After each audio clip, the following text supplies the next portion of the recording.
सतगुरु महाराज की जय, सच्चिदानंद भगवान की जय।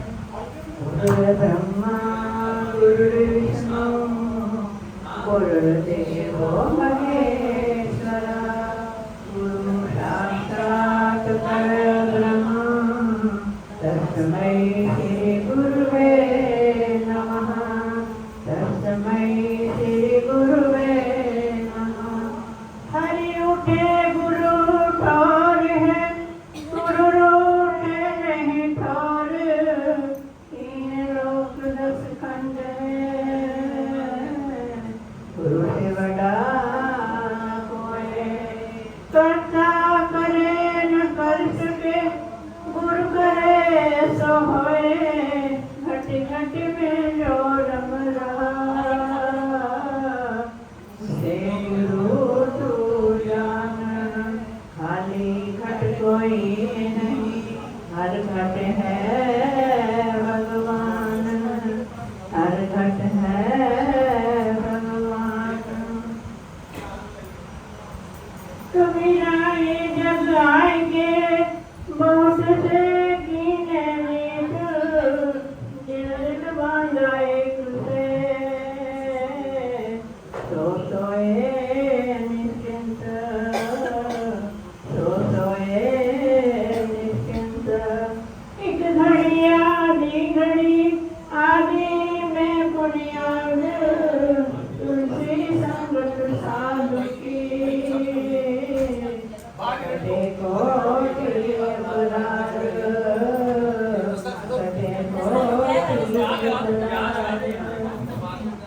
सतगुरु महाराज की जय, सच्चिदानंद भगवान की जय। ऐसी करी गुरुदेव दया, मेरा मोह का बंधन तोड़ दिया। ऐसी करी गुरुदेव दया, मेरा मोह का बंधन तोड़ दिया। दौड़ रहा दिन रात सदा, जग के सब काज विहारण में। दौड़ रहा दिन रात सदा, जग के सब काज विहारण में। सबने सम विश्व दिखाए मुझे, मेरे चंचल चित्त को मोड़ दिया। सबने सम विश्व दिखाए मुझे, मेरे चंचल चित्त को मोड़ दिया। ऐसी करी गुरुदेव दया, मेरा मोह का बंधन तोड़ दिया। कोई शेष महेश गणेश रटे, कोई पूजत पीर पैगंबर को। कोई शेष महेश गणेश रटे, कोई पूजत पीर पैगंबर को। सब पंथ ग्रंथ छुड़ाए करके, एक ईश्वर में मन जोड़ दिया।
का बंधन तोड़ दिया। श्री सद्गुरु महाराज की जय, सच्चिदानंद भगवान की जय।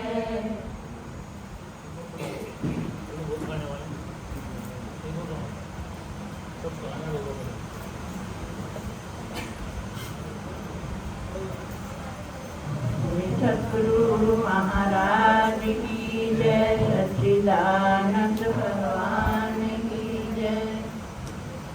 अपने गुरु पे तन मन वारूं, अपने गुरु पे तन मन वारूं, गुरु नाम तरूं हरि को तज डारूं।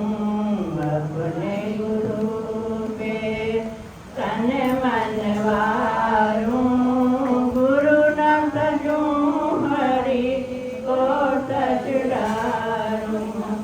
अपने गुरु पे हरि ने पांच छोड़ दिए साथा, हरि ने पांच छोड़ दिए साथा, गुरु जी ने आन बताए अनाथा, गुरु जी ने आन बताए अनाथा। अपने गुरु पे बलि बलि जाऊं मैं, अपने गुरु पे बलि बलि जाऊं, गुरु न तरूं हरि को तज डारूं, गुरु न तरूं हरि को तज डारूं।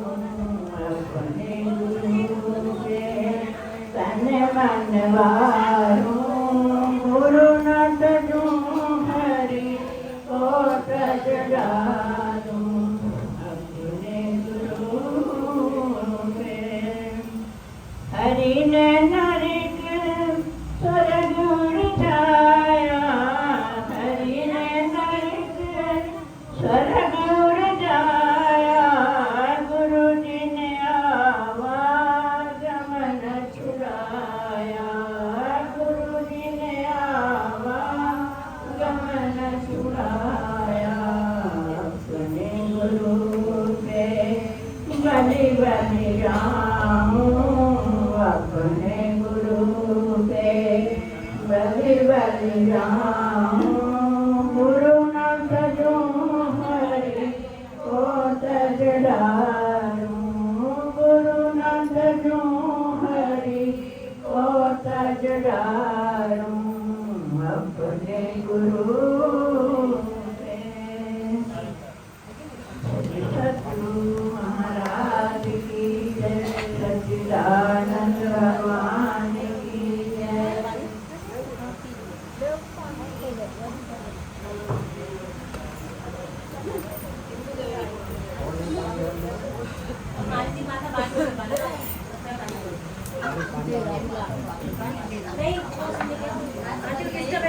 बहुत ज्यादा अभी तो अपने पे आगे बैठते,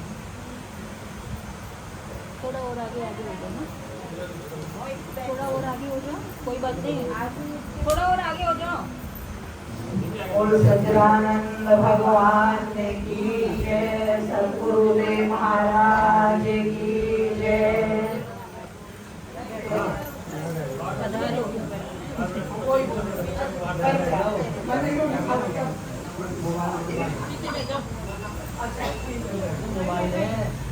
ध्यान मूलम गुरुमूर्ति, पूजा मूलम गुरुपद, मंत्र मूलम गुरुवाक्ये, मोक्ष मूलम गुरु कृपा। बोलो सच्चिदानंद भगवान की जय, सद्गुरुदेव महाराज की जय।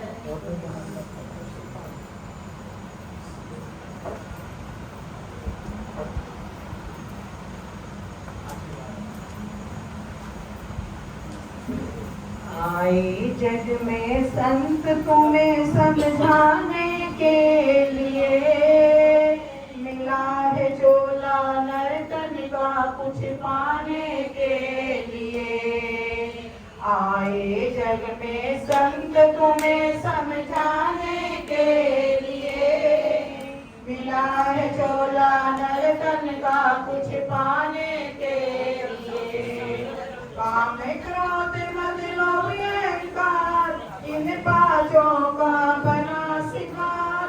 काम क्रोध मद लोभ अहंकार इन पांचों का बना शिकार। कभी न सोचा मन में बंदे कैसे होगा बेड़ा पार। कभी न सोचा मन में बंदे कैसे होगा बेड़ा पार। जितने साथी मिले तुझे बहकाने के लिए। मिला है चोला नर तन का कुछ पाने के लिए। जितने साथी मिले तुझे बहकाने के लिए। मिला है चोला नर तन का कुछ पाने के लिए। आए जग में संत तुम्हें समझाने के लिए।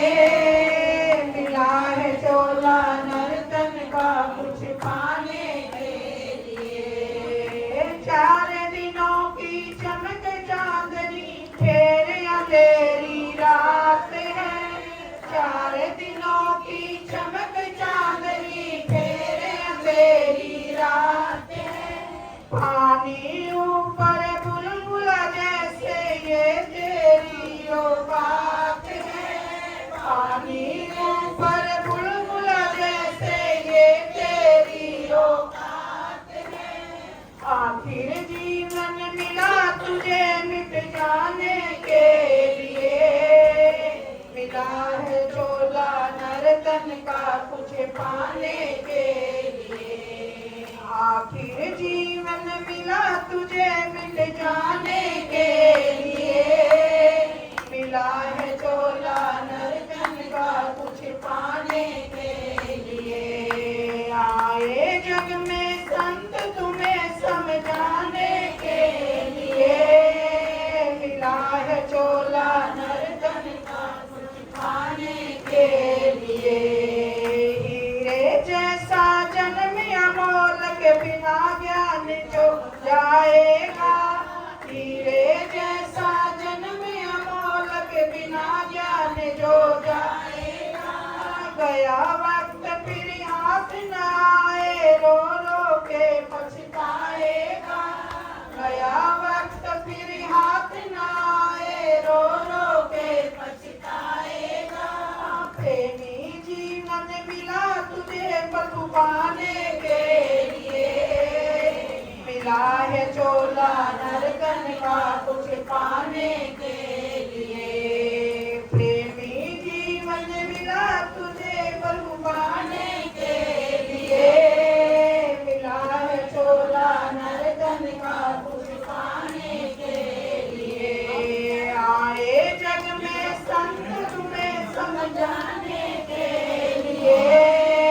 मिला है चोला नर तन का कुछ पाने के लिए। बोल सच्चिदानंद भगवान की जय। सद्गुरुदेव महाराज की जय। बोलिए सच्चिदानंद भगवान की जय। गुरुदेव महाराज की जय।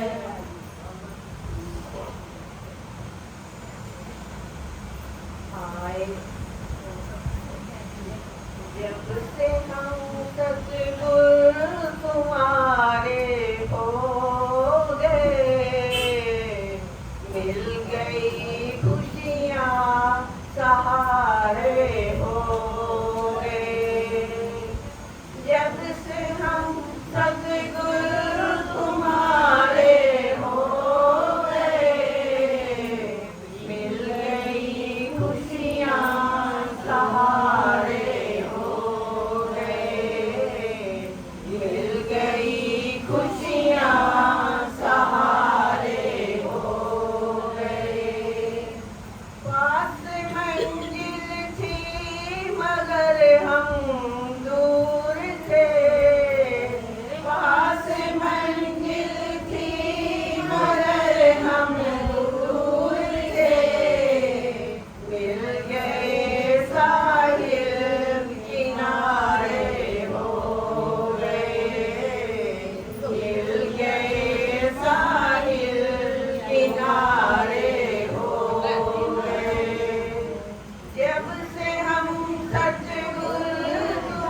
भगत अपने श्रद्धा सुमन भजन से सत्संग से करना चाहिए, सबको मौका नहीं समझा।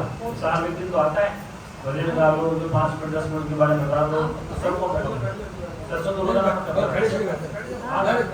खड़े खड़े गा। बोले सच्चिदानंद भगवान की, श्री अलखानंद जी महाराज की।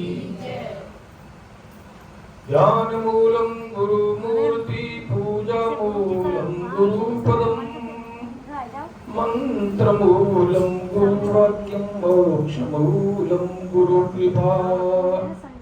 तात मिले पुनिमात मिले सुति भ्रात मिले युवती सुखदाई। राज मिले गजबाज मिले सब साज मिले मन वांछित पाई। लोक मिले विधि लोक मिले सुरलोक मिले वैकुंठाई जाई। सुंदर मोर मिले सभी सुख पर संत समागम दुर्लभ आई। सच्चिदानंद भगवान की। गुरु महाराज के स्वागत का एक भजन है। धन गुरु आया जी, आज हमारा सतगुरु आया जी। सतगुरु आया जी, आज हमारा सतगुरु आया जी। क्या शोभा करो गुरुदेव की, मारे आनंद छाया जी। क्या शोभा करो गुरुदेव की, मारे आनंद छाया जी। हाँ सतगुरु आया जी, आज हमारा धन गुरु आया जी। सतगुरु आया जी, आज हमारा धन गुरु आया जी। क्या शोभा करो गुरुदेव की, मारे आनंद छाया जी। काम क्रोध मद लोभ मोहन जाल बिछाया जी। काम क्रोध मद लोभ मोहन जाल बिछाया जी। दियो दियो हरि ज्ञान को, मारा सिमरन साया जी। हरि दियो दियो हरि ज्ञान को, मारा सिमरन साया जी। हमारा सतगुरु आया जी, आज हमारा धन गुरु आया जी। क्या शोभा करो गुरुदेव की, मारे आनंद छाया जी। करो गुरुदेव की, मारे आनंद छाया जी। अज्ञान अंधेरा दूर किया, मोर ज्ञान का दीप जलाया जी। ज्ञान हमेरा दूर किया, ज्ञान का दीप जलाया जी। ज्ञान प्रकाश कियो घटमणि मारो धर्म मिठाया जी। ज्ञान प्रकाश कियो घटमणि मारा धर्म मिठाया जी। आज मारा सतगुरु आया जी, आज मारा धन गुरु आया जी। क्या शोभा करो गुरुदेव की, मारे आनंद छाया जी। शोभा करो गुरुदेव की, मारे छाया जी। दुविधा मेट परम पद पाय, सत्य धाम बसाया जी। दुविधा मेट परम पद पाय, सत्य धाम बसाया जी। कृपा हुई गुरुदेव की, निज रूप लखाया जी। कृपा हुई गुरुदेव की, निज रूप लखाया जी। आज हमारा सतगुरु आया जी, आज हमारा धन गुरु आया जी। सतगुरु आया जी, आज हमारा धन गुरु आया जी। क्या शोभा करो गुरुदेव की, मारे आनंद छाया जी। शोभा करो गुरुदेव की, मारे आनंद छाया जी। हाँ श्री गोपालनाथ जी सतगुरु मिल गए, ज्ञान बताया जी। श्री गोपालनाथ जी सतगुरु सतगुरु मिल गए ज्ञान बताया जी। चंद्रनाथ चरणों का जाकर दर्शन पाया जी। हरिचंद्रनाथ चरणों का जाकर दर्शन पाया जी। आज मारा सतगुरु आया जी, आज मारा धन गुरु आया जी। क्या शोभा करो गुरुदेव की मार आनंद छाया जी। क्या शोभा करो गुरुदेव की मार आनंद छाया जी। और श्री गुरु महाराज की सतनाम भगवान की।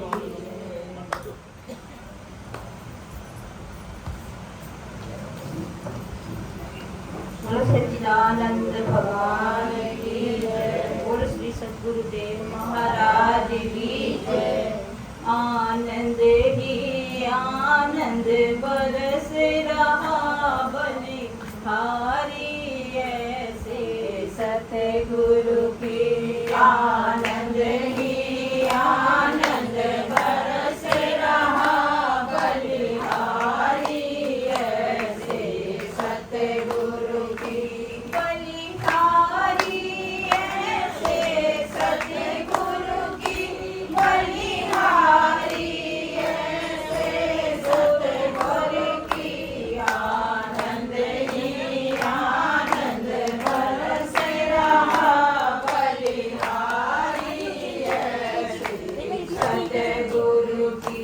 धन्य भाग हमारे आज हुए शुभ दर्शन ऐसे सतगुरु की। धन्य भाग हमारे आज हुए। धन्य भाग हमारे आज हुए शुभ दर्शन ऐसे सतगुरु की। पावन की भारत भूमि बलिहारी ऐसे सतगुरु की। पावन की भारत भूमि बलिहारी ऐसे सतगुरु की। आनंद ही आनंद बरस रहा बलिहारी ऐसे सतगुरु की। क्या रूप अनुपम कायो है सो है जिमितारो विच जमदा। क्या रूप अनुपम कायो है सो है विचितारो विच जमदा। सूरत मूरत मोहनकारी बलिहारी ऐसे सतगुरु की। आनंद ही आनंद बरस रहा बलिहारी ऐसे सतगुरु की। क्या ध्यान छटा जिमि इंद्र घटा बरसत वाणी अमृत धारा। क्या ध्यान छटा जिमि इंद्र घटा बरसत वाणी अमृत धारा। वो मधुर मधुर है अजब धुनी बलिहारी ऐसे सतगुरु की। वो मधुर मधुर है अजब धुनी बलिहारी ऐसे सतगुरु की। आनंद ही आनंद बरस रहा बलिहारी ऐसे सतगुरु की। गुरु ज्ञान रूप जल बरसाकर गुरु धर्म बगीचा लगा दिया। गुरु ज्ञान रूप जल बरसाकर गुरु धर्म बगीचा लगा दिया। खिल रही है कैसी फुलवारी बलिहारी ऐसे सतगुरु की खिल रही है कैसी फुलवारी बलिहारी ऐसे सतगुरु की आनंद ही आनंद बरस रहा बलिहारी ऐसे सतगुरु की आनंद ही आनंद बरस रहा बलिहारी ऐसे सतगुरु की बोलो सच्चिदानंद भगवान की जय बोल श्री सतगुरुदेव महाराज की जय नीलम को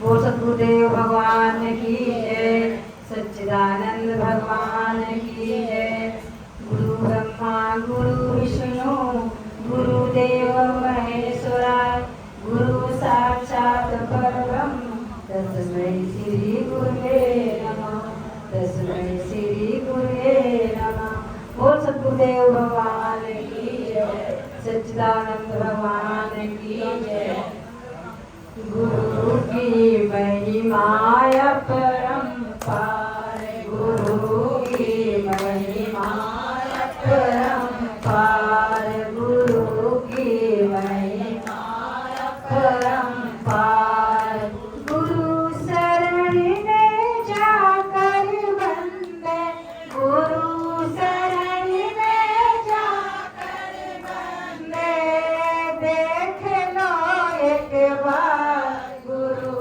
की महिमा अपरंपार गुरु की महिमा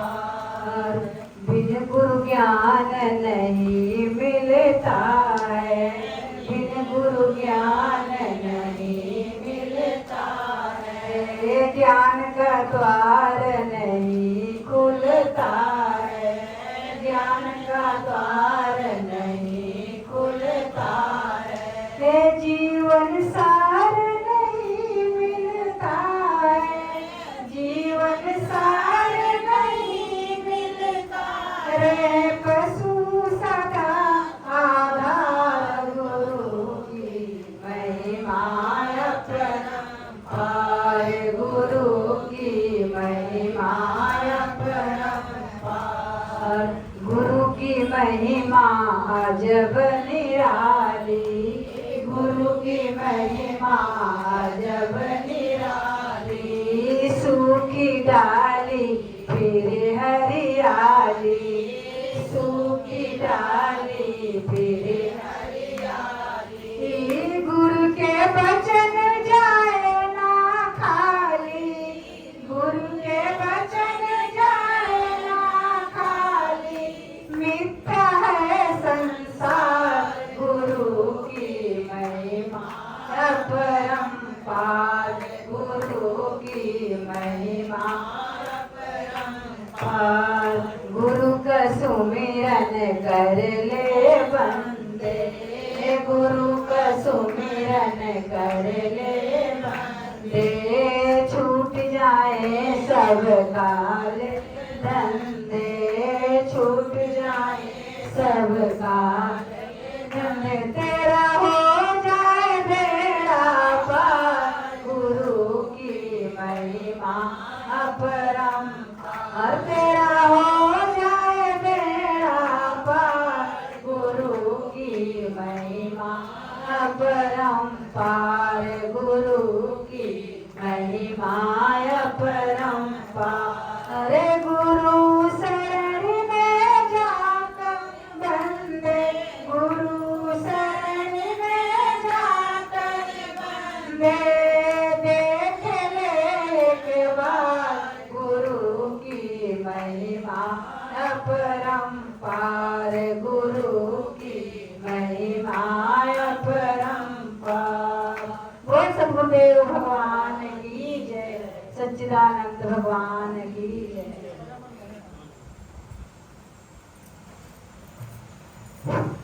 बोल सच्चिदानंद भगवान की जय सतगुरुदेव महाराज की सत्य सनातन धर्म की जय। रब मेरा सतगुर बन के आया मैनू देख लैन दे। रब मेरा सतगुर बन के आया मैनू देख लैन दे। देख लैन दे मत्था टेक लैन दे। देख लैन दे मत्था टेक लैन दे। रब मेरा सतगुर बन के आया मैनू देख लैन दे। रब मेरा सतगुरु बन के आया हम देख लेंगे। जिथे जिथे ओ चरण छुआंदे जिथे जिथे ओ चरण छुआंदे उथे पत्थर भीतर जांदे उथे पत्थर भीतर जांदे। ओ आया तारन हारा मैनू देख लैन दे। ओ आया तारन हारा मैनू देख लैन दे। रब मेरा सतगुर बन के आया मैनू देख लैन दे। रब मेरा सतगुर बन के आया हम देख लेंगे। कुरान दी महिमा गाई नहीं जांदे। कुरान दी महिमा गाई नहीं जावे। कुरान दी महिमा गाई नहीं जावे। कुरान दी महिमा गाई नहीं जावे। पार ब्रह्म ते अलग लखांदे। पार ब्रह्म ते अलग लखांदे। आया पालन हारा मैनू देख लैन दे। ओ आया पालन हारा मैनू देख लैन दे।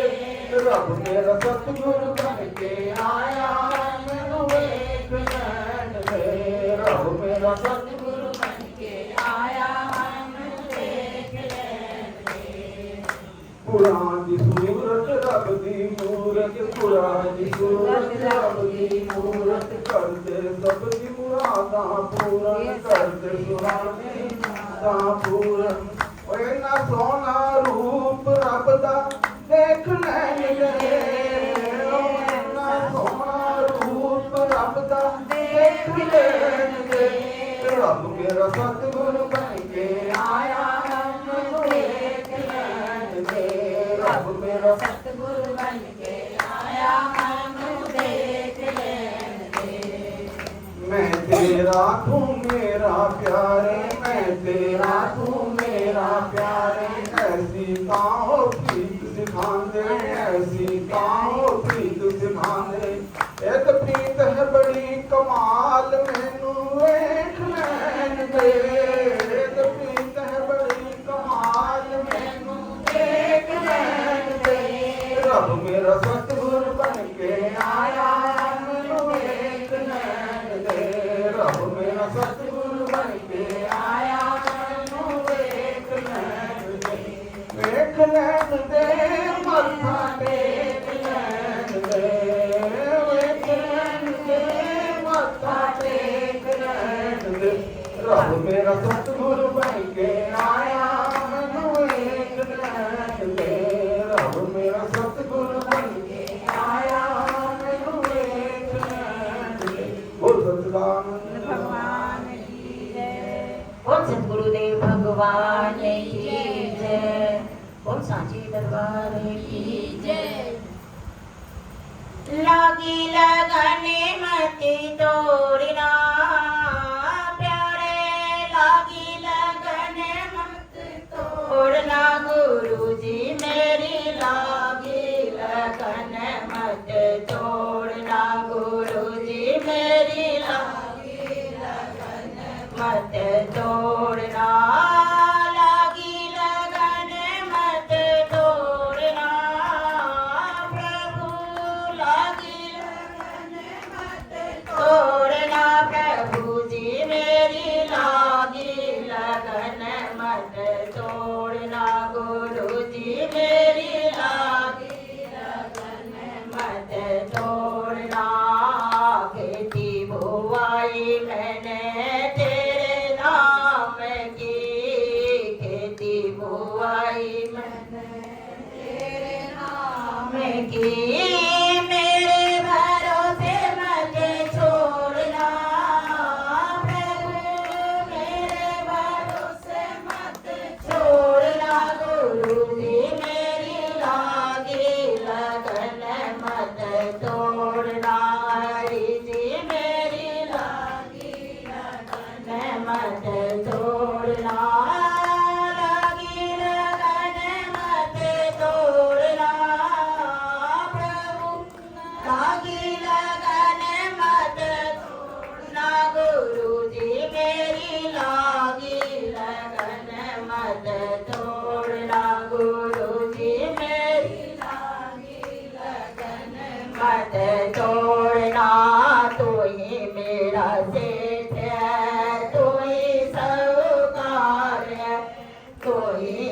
तेरा सेठ है तो ही सब है।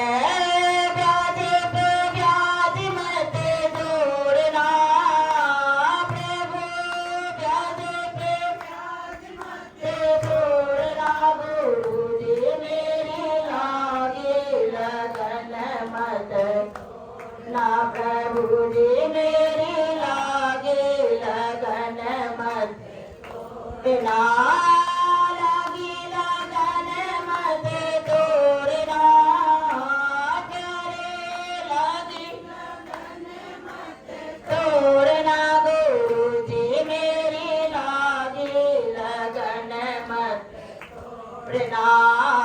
गहरी नदिया नाव पुरानी, गहरी नदिया नाव पुरानी, हाथ पकड़ मत छोड़ना प्रभु, हाथ पकड़ मत छोड़ना गुरु जी मेरी लागी लगन मत तोड़ना प्रभु जी मेरी लागे लगन उड़ना।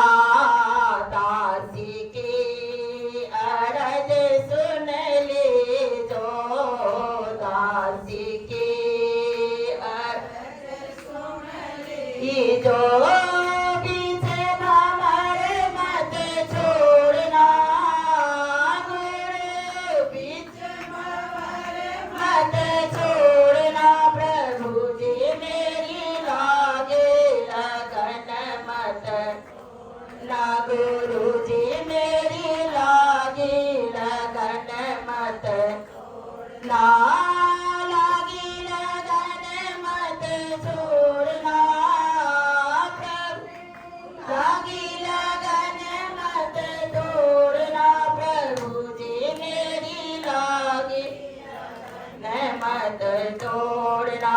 हरि जी मेरी लागी लगन बोल सतगुरुदेव भगवान की जय।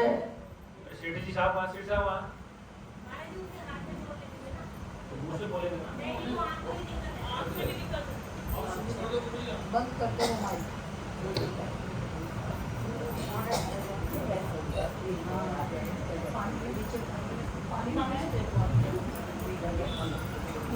लेना पानी।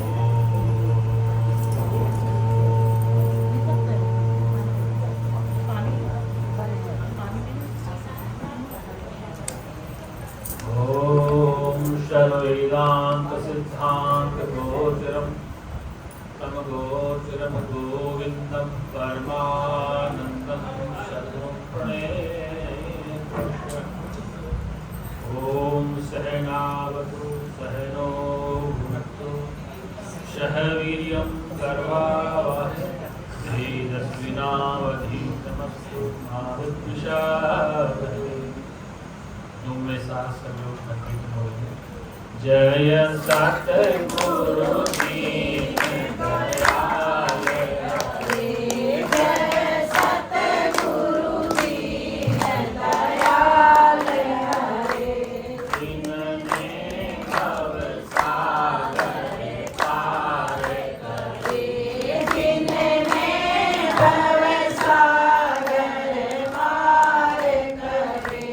जब सुने ज्ञान के वचन भरे,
रचनी मंथनी है।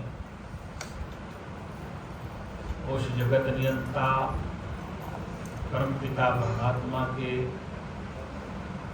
शरण शरण विराजमान समुपस्थित भक्त लोग, भक्त माताएं, बच्चे, बालक एवं देखो सौभाग्य से मनुष्य शरीर आप हम सबको मिला है। इस मनुष्य शरीर का त्रिकाल जगत में मिलना अति दुर्लभ है। 184 बीच में ये दरवाजा है। 10,99,999 जो जितने शरीरधारी प्राणी हैं उनमें से अंतिम द्वार मनुष्य का शरीर, क्योंकि सृष्टि में 4 प्रकार से शरीरों का निर्माण होता है, जिसको सूरजलाभ दुनिया कहा है। जो लोग नए हैं ध्यान सुने, 4 प्रकार से संसार में शरीरों का निर्माण होता है। उसको वेद में, शास्त्र में, पुराण में सूरजलाभ दुनिया कहा। एक शरीर है जो अंडे से पैदा होता है। एक शरीर कौन सा? जो अंडे से पैदा होता है। एक शरीर है जो बीज से पैदा होता है, जैसे पेड़ पौधे। एक शरीर है जो पसीने से पैदा होता है, जैसे हमारे सिर में जू पड़ जाए, गाय के थड़ में कीड़े पड़ जाते। एक शरीर वह है जो जेर से पैदा, मनुष्य का, पशु का शरीर जेर से पैदा। इनमें सबसे श्रेष्ठ शरीर मनुष्य का। अब अंडे से पैदा होने वाले कितने प्राणी असंख्य, शायद हमने देखे भी नहीं। और बीज से पेड़ पौधे पैदा होते हैं, ये भी असंख्य, इनको शायद हमने नहीं देखा होगा। पूरी सृष्टि में कितने पेड़ हैं, कितने फूल हैं, 3 प्रकार की प्रकृति है। और ये जो पसीने से पैदा होती है ये भी किस प्रकार के, जैसे पैदा होते पशु और मनुष्य भी अनेक प्रकार है। अनेक इनकी वैरायटी, अनेक प्रकृति है, अनेक प्रकार के इनके शरीर हैं। जैसे मनुष्य शरीर दक्षिण भारत में काला होता है, उत्तर भारत में गोरा काला दोनों होता है, और साउथ अफ्रीका में काले लोग होते, इंग्लैंड अमेरिका में गोरे लोग होते। तो वो सभी जेर से बने, शरीर सबके बनावट अलग। ऐसे पशुओं को देख लो आप, हमारा रेगिस्तान का ऊँट अलग है, अफ्रीका का ऊँट अलग है। तो जितने प्रकार के जीव हैं, इन सब जीवों में श्रेष्ठ मनुष्य शरीर क्यों बताया? इस पर विशेष कि आज हम जो यहाँ एकत्रित हुए हैं, आज हरियाली थी श्रावण मास की, तो आज उस महापुरुष के इस प्रकट उत्सव पर एकत्रित हुए। प्रश्न आता है कि संसार में पशु पक्षियों के जन्मदिन नहीं मनाते लोग। पशु पक्षियों के, राम जी का जन्मदिन है, कृष्ण जी का जन्मदिन है, हनुमान जी का जन्मदिन है, अवतार व ऋषि मुनियों का। ऐसा क्यों? क्योंकि मनुष्य को ही आदेश उपदेश है, मनुष्य के लिए ही दिशा निर्देश है, मनुष्य के लिए वेद शास्त्र, वेद शास्त्रों में आदेश उपदेश मनुष्य के लिए। और मनुष्य ही उस परमपिता परमात्मा को जानने में समर्थवान। आवाज साफ आई मेरी तक? मनुष्य ही उस परमपिता परमात्मा को जानने में समर्थवान है। और किसी भी प्राणी को इतनी बौद्धिक क्षमता नहीं है कि जो उस परमात्मा परब्रह्म का बोध कर सके। इसलिए विशेषता मनुष्य कर्म करने में स्वतंत्र है, फल भोगने में परतंत्र। मनुष्य कर्म करने में स्वतंत्र है, फल भोगने में।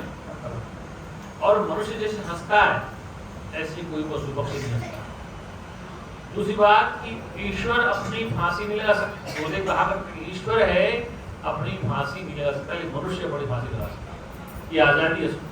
भगवान भी अपनी फांसी नहीं लगा सकता, मनुष्य को आजादी ये फांसी लगा सकता है और नहीं लगा सकता। और मनुष्य कर्म करने में स्वतंत्र, शुभ कर्म करे अशुभ कर्म करे, ये दोनों उसके हाथ में, फल इसके हाथ में। दूसरी बात, मनुष्य ही परमपिता परमात्मा को जानने में समर्थवान है। इसे वेद शास्त्रों में इस बात कहा गया है, मनुष्य अधिकार प्रवाह, कि मनुष्य का अधिकार है। किस बात का अधिकार है? अर्थात तो ब्रह्म जिज्ञासा। अब आपको मनुष्य मिल गया है तो आप उस ब्रह्म को, भगवान को जानने की जिज्ञासा प्रकट करो। अर्थात तो ब्रह्म जिज्ञासा, कि उस परमपिता ब्रह्म को जानने की इच्छा, जिज्ञासा माने इच्छा करो।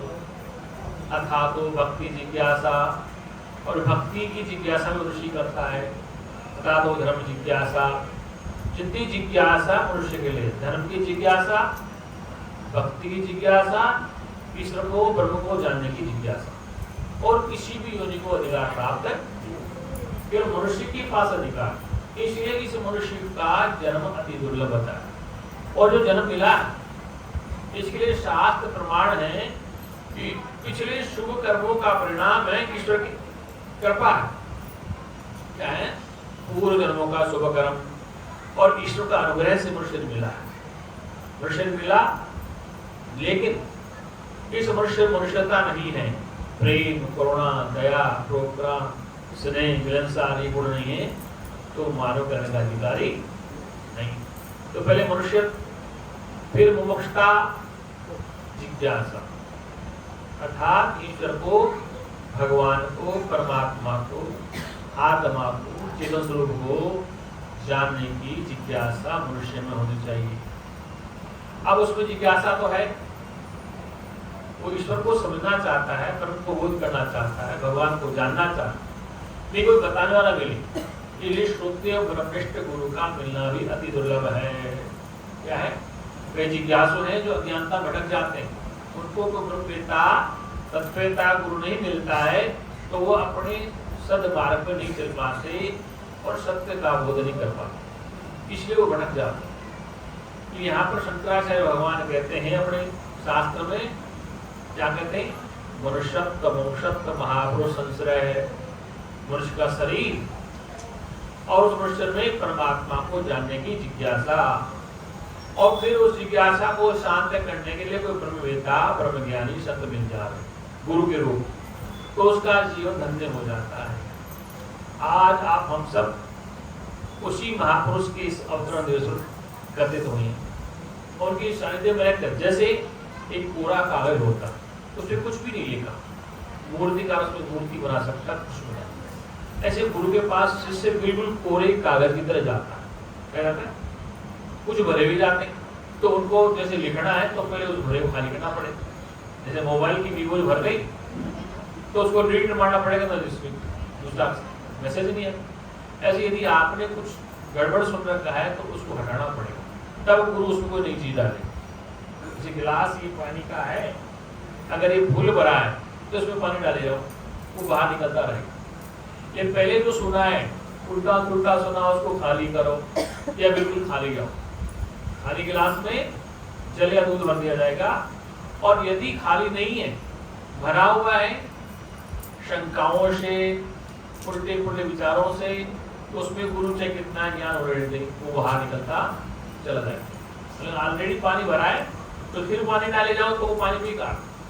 जो जिज्ञासा सुनना नहीं चाहता, जो समझना नहीं चाहता, वो अपनी बात को सत्य सिद्ध करना चाहता है, तो फिर ऐसे का कल्याण नहीं हो सकता। इसलिए कहा है कि उस परमात्मा को जानने के लिए वह जिज्ञासु, मतलब वह उस ईश्वर को जानने वाला जीव गुरु की शरणागति होए, क्या?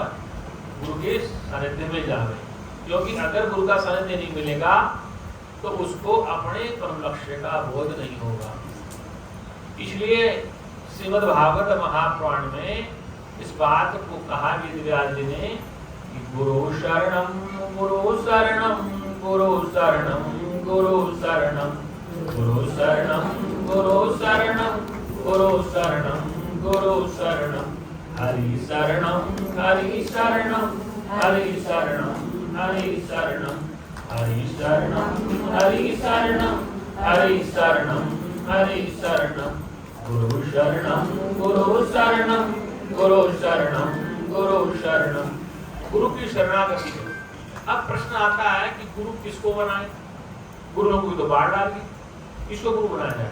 तो वेद ने एक सूत्र दिया हमारे, क्या दिया? महापुरुषों ने बताया है, गुरुदेव कहा करते थे तद विज्ञानार्थम सह गुरु व्यवगच्छेत समेत बाण श्रोत्यम ब्रह्मनिष्ठम।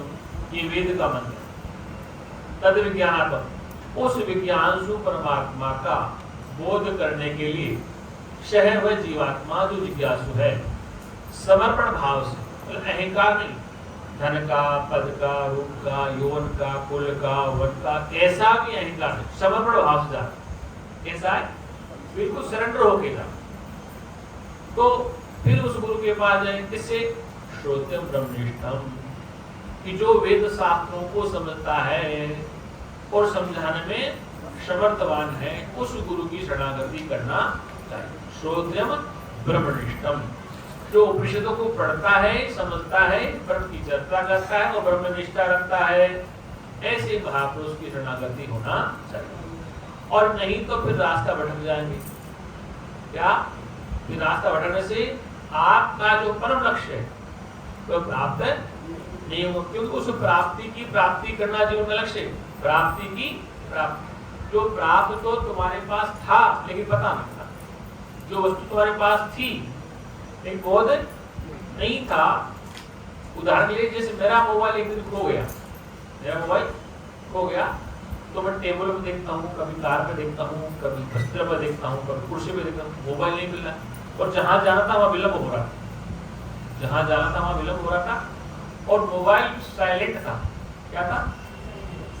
और देखा तो मेरी जेब में घुरघुर कर रहा था। क्या? मेरी जेब में पड़ा साइड में और वो घुरघुर कर रहा था, मतलब कि इसकी आवाज आ रही। तो मैंने देखा मोबाइल तो मेरे पास। ऐसे परमात्मा तो जीव के पास है, जीव परमात्मा से अलग नहीं, लेकिन उसकी कोई घंटी बजाना नहीं मिली। इसलिए उसका ठीक प्रकार बोध करने के लिए, जानकारी पूरी करने के लिए उस महापुरुष की शरणागति होना अति आवश्यक है। क्या आवश्यक है? जो ब्रह्मवेत्ता तत्ववेत्ता। अब पहचान क्या है ब्रह्मवेत्ता तत्ववेत्ता की? पहचान क्या है कि कौन ब्रह्मज्ञानी संत है, कौन ब्रह्मज्ञानी नहीं है, इसकी पहचान क्या होगी? तो इसमें स्पष्ट है कि वह ब्रह्मवेत्ता आपको सीधा वेद के 3 भाग है। कौन से भाग है? कर्मकांड, उपासना कांड और ज्ञान कांड। कर्मकांड और उपासना कांड, ज्ञान। तो कर्मकांड और उपासना कांड से ऊपर उठकर सीधा आपको ज्ञान भाग बताता है, क्योंकि कर्म से, उपासना से आप करते करते थक चुके हैं, अभी ब्रह्म का बोध नहीं हुआ। आप पूजा भी करते हैं, हवन भी करते हैं, मंत्र का जाप भी करते हैं, श्वास का ध्यान भी करते हैं, माला भी जपते हैं, रुद्राभिषेक भी करते हैं, सब कुछ करते हैं। करने के बाद भी अशांति क्यों?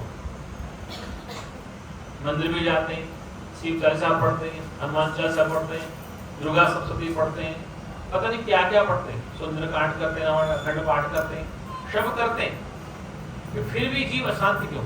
इसलिए उस अशांति को दूर करने के लिए ऐसे महापुरुषों की शरणागति होना अति आवश्यक है, वरना जीवन अंधकार में चला जाता है। इसलिए कहा है हमारे शास्त्रों में, गुरुजी भी कहा करते हैं कि अगर आपने वेद का सिरोही भाग नहीं समझा, सिरोही भाग मतलब ऊपर का हिस्सा नहीं समझा और नीचे का पढ़ा तो बेकार। जैसे ये सर कलम कर दिया जाए कि धड़के कोई महत्व, सर काट दिया जाए, तो वेद का सिरोही भाग है ज्ञान मार्ग, कैसा है? ज्ञान कांड। उसको न सुने, उसकी चर्चा न करें, बाकी कर्मकांड जन्म करे, पूजा पाठ जन्म करे, तो कहते हैं जैसे सर कलम कर दिया जाए तो जीव का कोई महत्व नहीं होता है। ऐसे ही उस परमात्मा का अगर ज्ञान के द्वारा बोध नहीं हुआ तो जीवन व्यर्थ चला जाता है। क्या कहता? इसलिए उसको जानना अति आवश्यक। इसलिए केवल ज्ञान मार्ग में ही आपका कल्याण है। अब शास्त्रकार कहते हैं, शंकराचार्य भी कहते हैं, श्री भगवान कृष्ण गीता में कहते हैं कि कर्म और ज्ञान दोनों से मुक्ति है, लेकिन लास्ट में कहा कि कर्म तो जीवन निर्वाह के लिए आवश्यक है। श्वास लेना, भोजन करना, ये सब कुछ कर्म है, नित्य कर्म है, तो होते ही, ये तो स्वतः ही होते रहते। श्वास का आना जाना, आंख का देखना सुनना, ये स्वतः कर्म होते हैं, इनमें आप कुछ नहीं कर सकते। तो श्वास को आप नहीं रोक सकते, आप उसे देखना नहीं रोक सकते, सुनना बंद नहीं कर सकते, भोजन नहीं बन सकते। इस तरह की जो भी क्रियाएं वो स्वतः होंगी, चाहे ज्ञानी हो चाहे अज्ञानी, तो होंगी। लेकिन सबसे विचित्र बात यह है कि होंगी, इसके बाद भी अगर आपके पास ज्ञान नहीं, पूजा भी करते हैं, पाठ भी करते हैं, हवन भी करते हैं, लेकिन सत्य का पता नहीं चलता, तो फिर बेकार चला जाता, सारा मामला बेकार हो जाता। इसलिए आखिरी में इस बात को कह दिया कृष्ण गीता में, शंकराचार्य ने इसकी भाष्य किया है कि ज्ञानी के ऐसा मार्ग है जिससे आप मुक्त हो सकते हैं। क्या? यते ज्ञानान न मुक्ति ज्ञानादेव तो केवलम। अरे भाई, तुम्हें केवल ज्ञान को प्राप्त करना, उसको समझना। यते ज्ञानान न मुक्ति, ज्ञान के अतिरिक्त कोई दूसरा मार्ग नहीं है तुम्हें दुखों से छुड़ाने का। क्या करने का? ज्ञान के अतिरिक्त कोई दूसरा मार्ग नहीं। अब ज्ञान देखो, गाय भैंस को ज्ञान होता है, पशु पक्षी को होता है, इंसान का तो कौन सा ज्ञान है? डॉक्टर के पास अपना ज्ञान है, वकील के पास अपना ज्ञान है, इंजीनियर का अपना ज्ञान है, सीए का अपना, सब अपने अपने ज्ञान है। ये ज्ञान तो जीवन निर्वाह के लिए। सीए बनना रोजगार है, डॉक्टर बनना रोजगार है, वकील बनना रोजगार है, ये सब अपने पेट भरे साथ। एक वह ज्ञान है जिससे मुक्ति हो। जरूरी नहीं कि डॉक्टर बन के आप चैन में रह सकते हैं, जरूरी कि आप सीए बन के चैन से रह जाए, जरूरी नहीं आप इंजीनियर बन के चैन में हैं, जरूरी नहीं कि आप चार्टर्ड अकाउंटेंट बन के भी चैन में नहीं। वो ज्ञान है जो केवल आपको जीवन निर्वाह के लिए आवश्यक है। एक वह ज्ञान है जिस ज्ञान के सुनने के बाद चैन और शांति मिलती है। अगर उस ज्ञान में ही चैन होता, doctor, engineer, professor, IAS, IPS अफसर ये सब बेचैन क्यों है? वास्तविकता ये है कि उस सत्य को नहीं जानते, उस ज्ञान को तो जाना जिसे संसार काम चल रहा है। इस सांसारिक ज्ञान है, ये जीवन निर्वाह होगा इससे। एक पारमार्थिक ज्ञान का पता न चले, तत्व का पता न चले, जब तक अंदर से शांति नहीं आती है। भीतर शांति होना बहुत जरूरी है। शांति किससे आएगी? ज्ञान से आएगी। इसलिए कहा है कि दुख की निवृत्ति और प्रमाण की प्राप्ति केवल ज्ञान से होती है। वो कोई रास्ता ही नहीं। क्या है? कितना बड़ा धनवान व्यक्ति, कितना बड़ा कुलवान हो, कितने बड़े अच्छे पद में हो, सब कुछ हो, जरूरी वो शांत है। उसके अनेक प्रकार की चिंताएं, चिंतन चलता रहता दुनिया भर का, अंदर से अशांत है। ये ब्रह्म ज्ञानी वह महापुरुष है जिसके पास हो जाता वो शांत कर देता है। क्या कर देता?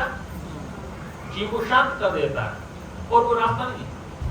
महापुरुष ने कहा कि एक भागवत में कथा थी राजा की, उसने अपने पुत्र पोत्रों की सभी जवानी ले ली, खुद उल्टा होने लगा, बच्चों की, पोती नाती सब जवानी ले ली, पूरे संसार में भोग रहा, फिर भी शांत नहीं होगा। अगर तुम्हें संसार में कितनी मना ताकत दे दी जाए, धन दे दिया जाए, सब कुछ, और भोगने की ताकत भी दे दी जाए, तो भी जीव शांत है। तो शरीर में ताकत दे दी, पैसा दे दिया, शरीर को भोगने की ताकत दे दी, फिर भी शांत नहीं हो सकता, क्योंकि शांति संसार के अनित्य वस्तु पदार्थ से प्राप्त नहीं होती है, शांति के ज्ञान से प्राप्त होती है। और ज्ञान होने के बाद संसार में तुम जैसे रह रहे हो वैसे रहोगे, जैसे खा रहे हो, जैसे पहन रहे हो वैसे रहोगे, लेकिन दृष्टिकोण बदल जाएगा। क्या हो जाएगा? एक कन्या जब तक घर में है तब तक पति का पता नहीं, और जिस दिन पति का पता चल गया, पति घर पहुंच गई, तो चिंतन कहाँ का हो जाएगा उसको? आपको चिंतन का, माँ बाप का, भाई को चिंतन थोड़ी, आपको अपने घर का चिंतन ज्यादा, अपने बच्चों का चिंतन है, अपने पति का चिंतन है। माँ बाप कभी कभार याद आ जाते होंगे, लेकिन ज्यादा चिंतन किसका है?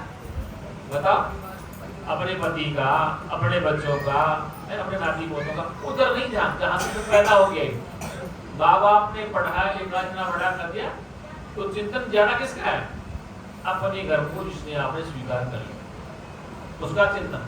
ऐसे जब जीव को अपने स्वरूप का बोध होता है, तो वो क्या करता है?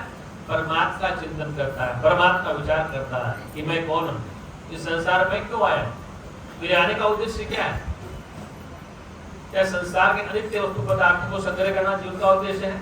नहीं, वो संसार में जीवन जीने के लिए आवश्यक है, बस उनसे आप जीवन जी सकते हैं, लेकिन जीवन जीने का तरीका ज्ञान से आएगा।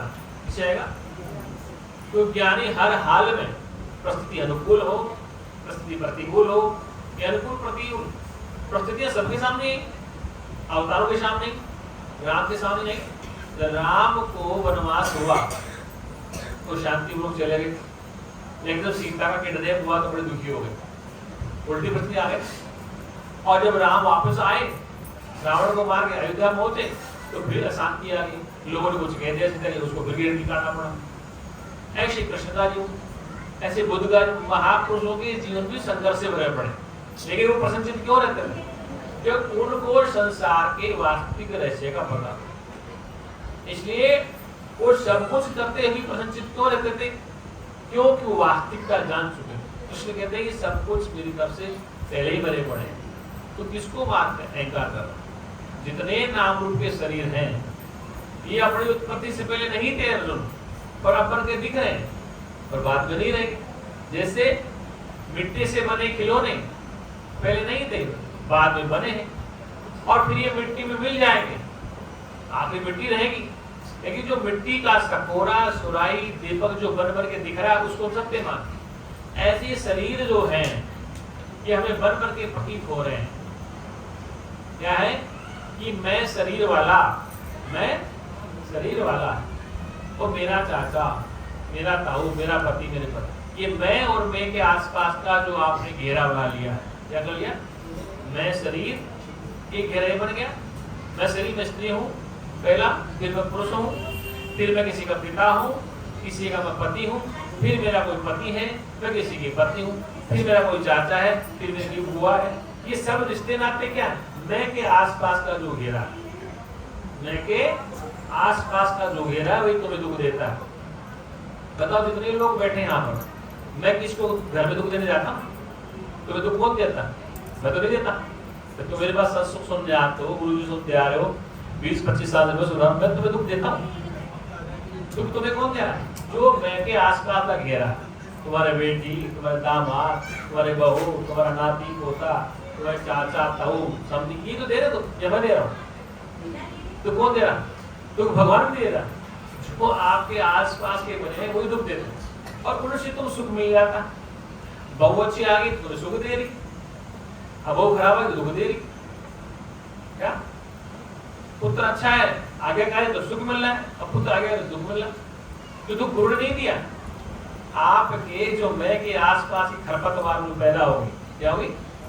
खरपतवार पैदा होगी, वही दुख दे रही है और दुख को नहीं दे रहा। जब गुरु दुख नहीं देता तब ये बात ठीक है गलत है? लेकिन खरपतवार जो पैदा कर लिया आपने, यही दुख दे रही। अब इसका निपटारा कैसे हो? बिनु सत्संग विवेक न होई, राम कृपा बिनु सुलभ न सोई। कि बिना सत्संग को सुने बगैर इस खरपतवार से पीछा नहीं छोड़ सकता। क्योंकि हमेशा तुम्हें सुख भी पुत्र देगा, दुख भी पुत्र देगा। दामाद बेटी जो भी आपने बना रखा रिश्ता नाता, उन्हीं से सुख मिलता है, उन्हीं से दुख मिलता है। और उनसे दुख के छूटने की तो मंदिर जाते हो, उनसे छुटकारा पाने की तो कथा सुनते हो, क्या करते हो? उनसे सुख पाने के लिए तो कथा करते हो, व्रत करते हो, उपवास करते हो, ये तो करते हो तो कैसे भी दुख दूर हो जाए, लेकिन होता नहीं। मैं यहाँ तक हूँ, महामृत्युंजय का जो जाप करने वाले लोग हैं, क्या कहते हैं कि महामृत्युंजय से मुर्दा भी जिंदा हो जाता है। इस देश में तो लाखों वर्ष से महामृत्युंजय चल रहा, अस्पताल में जबू जितना कर रहे शब्द बोलकर। एक व्यक्ति मेरे पास आया तो बोले गुरुजी मैंने 1.5 करोड़ रुपया खर्च कर दिया मेरे एक बच्चे को, और सारे काम करके देख लिया, गया जी जाके देख लिया, नर्मदा के दर देख लिया, यज्ञ करा के देख लिया, चंडी करा, सब कुछ करा के देख लिया, और क्या रुद्राभिषेक करा के देख लिया, और क्या कर लिया? महामंत्र के जाप, और 1.5 करोड़ रुपये खर्च करके आज मैं हस्तियां बहाने आया हूँ। ये मुझसे कहा उसने बेटे, मतलब कि सब कुछ कर लिया फिर भी शरीर को नहीं बचा। इसे इस गलत फहम मत रहना कि शरीर किसी क्रिया से तुम्हारा बच जाएगा, अजर अमर नहीं हो सकता। शरीर को ठीक करने के लिए साइंस का सहारा लो, विज्ञान का सहारा लो, आयुर्वेद का सहारा लो। किसी तंत्र मत से शरीर ठीक नहीं होते, ध्यान रखना। साइंस का, विज्ञान का, आयुर्वेद का सारे शरीर ठीक हो सकता है, लेकिन ऐसी भी कोई दवा नहीं जो तो शरीर को अजर बढ़ा दे। ऐसी भी कोई औषधि नहीं है जो शरीर को अजर और अमर बना। एक दवा है, अगर इसके काम आ जाए, अपने स्वरूप को जान ले, तो फिर अजर अमर ही हो जाएगा। क्या हो जाएगा? लेकिन जब तक इसका अटैचमेंट इस देह से है, शरीर से है, और अपने को शरीर स्वीकार करना है, तब तक इसको दुख सुख है। लेकिन जब गुरु के सत्संग के द्वारा जब इसको इस बात का पता चलेगा कि मैं तो नित्य शाश्वत सनातन चेतन स्वरूप आत्मा अविनाशी हूँ, अजो नित्य शाश्वत पुराण है, न हनते न हनुमाने शरीरे, कि मैं जन्मा नित्य शाश्वत सनातन हूँ, शरीर के नाश होने से मेरा नाश। लेकिन समस्या क्या है? कि मैं हूँ तो चेतन, लेकिन जड़ से संबंध बना लिया। मैं हूँ तो चेतन अविनाशी, लेकिन जड़ से संबंध बना लिया। जड़ से संबंध बनाने से मैं अपने स्वरूप को भूल करके इसी को सत्य माना। इसलिए जड़ और चेतन की गांठ बढ़ गई। क्या बढ़ गई? जड़ और चेतन की गांठ। चीजड़ गति। अब जड़ को अलग समझना, चेतन को अलग करना। बस तुम चेतन स्वरूप हो, जड़ शरीर है। तुम जानने वाले, इसमें रहने वाले चेतन आत्मा क्या हो? तुम इसमें रहने वाले, इसको जानने वाले चेतन आत्मा हो। शरीर नश्वर है, शरीर अनित्य है, सदा रहने वाला नहीं। लेकिन इसमें आत्मा सदा नित्य शाश्वत रहता है, कोई जन्मता मरता। इसलिए उस नित्य शाश्वत को अब समझे, और वो आपका अपना ही आत्मा है। लेकिन गलती क्या करी कि हम जो मिट्टी के बने खिलौने नहीं को सत्य मान बैठे। इसलिए संसार में दुख का कारण है। इस संसार में ऐसा कोई परिवार घर ढूंढ के लाओ मेरे सामने जिसके घर में आज तक शरीर पूरा न हुआ, तो किसी की मृत्यु नहीं हुई। एक बार भगवान बुद्ध के पास एक युवा स्त्री पहुंच गई, उसका बच्चा था, लेके पहुंच गई, बड़ी रोली विलाप करी। बोले महाराज कुछ ऐसी सिद्धि है आपके पास, उसको चिंता कर। बुद्ध ने कहा बेटा ऐसा कर, इस गांव में जाके पता करके जहां जहां तुझे सरसों के दाने मिल जाए से पूछना कि दाना तब लोगी कि किसी घर मृत्यु न होगी। पूरे गांव में घूमते रहे, ऐसा कोई घर नहीं मिला जहां पर मृत्यु न हो। लौट की शाम को आश्रम पहुंची तो बुद्ध ने पूछा नहीं, उसको अपने प्रश्न का उत्तर स्वतः ही मिला कि ऐसा कोई घर नहीं है, मेरा तो पहला है, इस गांव में ऐसा कोई घर नहीं बना। इसलिए ये जो ब्रह्म विद्या है ये आपको अभय और निर्भय बनाती है। इस ब्रह्म विद्या से समस्त पदार्थ प्राप्त होते हुए भी, सब का आनंद लेते हुए भी आप बिल्कुल नित्य शुद्ध मुक्त आत्मा हो। संसार में समस्त कार्य करते हुए, घर की देखभाल करते हुए, व्यापार को देखभाल करते हुए, जैसे कि आपने पति का एक बार पता कर लिया, क्या पति की कोई माला जपते हो कि भूलने जाओ? हर पल हर क्षण आप उठते बैठते कोई माला हाथ में नहीं कि पति को भूल जाए, जब पत्नी के पास कोई माला है कि पति को न भूल जाए, जब पत्नी को न भूल जाए। एक बार याद कर, एक बार समझ लिया। ऐसे उस परमात्मा को एक बार समझ लिया जाता है तो फिर भूला नहीं जाता। क्या वो परमात्मा तुम्हारे पति से भी सस्ता है? लेकिन उसको एक बार जानना जरूरी है, और जिसको जानने के बाद वो जानना शेष नहीं रह जाता है, वो तुम्हारा शुद्ध चैतन्य आत्मा ही है। इसे ध्यान को, ये जो शरीर बनकर दिख रहा है, स्थूल शरीर, ये पंच तत्वों का विकार है। ये क्या है? पंच तत्वों का, मतलब अपरिचित होते हैं तो बनते नहीं, सूक्ष्म होते हैं, फिर वो शरीर बन जाता है। आकाश, वायु, अग्नि, जल, मिट्टी, इन पंच तत्वों से बना शरीर है। क्या है? आकाश, वायु, अग्नि, जल, मिट्टी से बना शरीर है, पंच तत्वों से। और ये पंच तत्वों को ग्रहण करता है। हमेशा हम इसी तत्वों में रहते हैं, इसी में खाते पीते, इसी में रहते हैं, और अंततः इसी में पंच तत्वों में लीन हो जाते हैं। क्या कहते हैं? ज्ञानी के तत्व ब्रह्म लीन हो गए, अज्ञानी के तत्व में लीन हो गए। क्या हो गए? इसलिए पंच तत्वों से बना शरीर, और पंच तत्व तुम खा रहे हो, छठा तत्व कोई दुनिया बनाई नहीं। इस आकाश में ही सब कुछ है। आकाश खाली भाग है, इस आकाश में हवा है, इसी में समुद्र है, इसी में आकाश तारे हैं, इसी में हिमालय पर्वत और नदी तालाब इसी आकाश में, और इसी में सब कुछ है। इसी में रह रहे हैं, इसी में रह रहे हैं, और इसी में खा रहे हैं।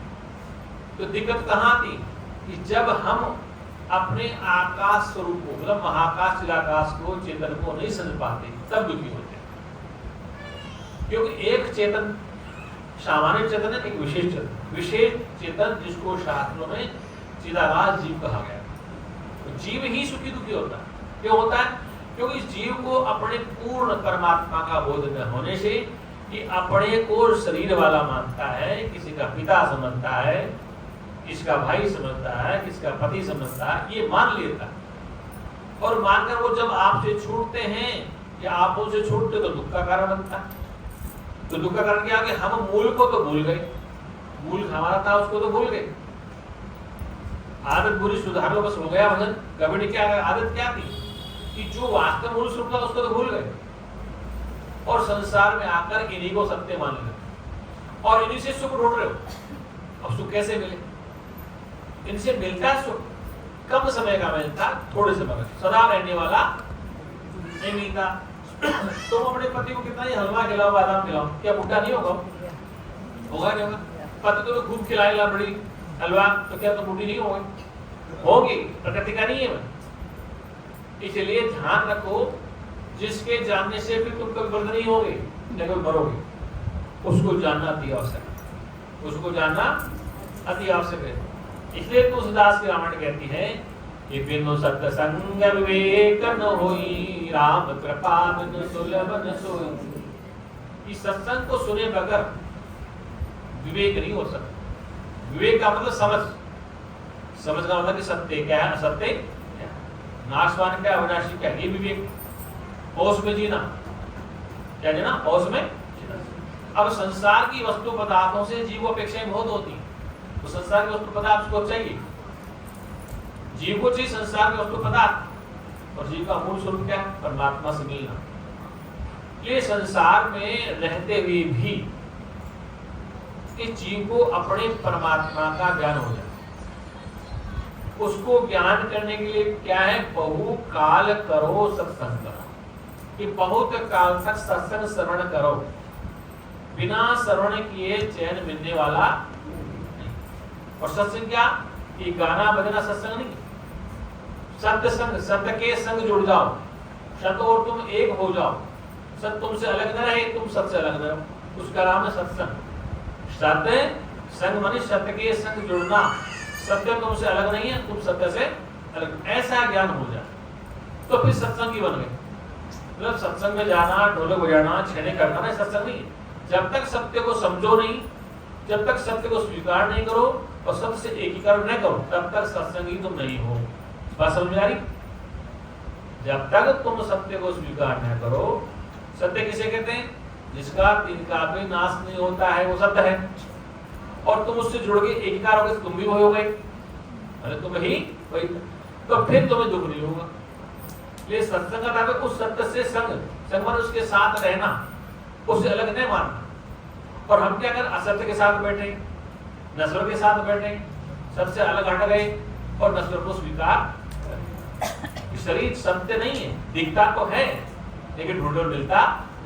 जैसे राम नाम है, दिनेश नाम है, हम ढूंढने चले, गीता सीता नाम है, गीता को ढूंढा तो गीता में गीता से नहीं होती। जहाँ पे हाथ रखो तो वहाँ गीता के बाल है, चमड़ा है, मांस है, प्रबोधक है, और हड्डी मांस, गीता मिली नहीं। गीता, हम गीता किसे कहते? इस हार्ड में है, मांस में है, लोथ में है, क्या है, और फिर इसका खरल कर दे तो क्या मिला? मैटर राइट, केवल जानने वाला एक ही बचेगा, क्या मिलेगा? इसलिए इस असत्य से सत्य की ओर चलो। ये वेद कहता है तमसो मां ज्योतिर्गमे ज्ञानमृतम।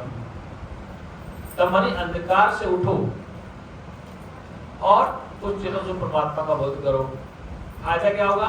नामृतम, तुम मरोगे नहीं, तुम्हारी मृत्यु नहीं होगी। अंधकार से उठो और प्रकाश में चलो।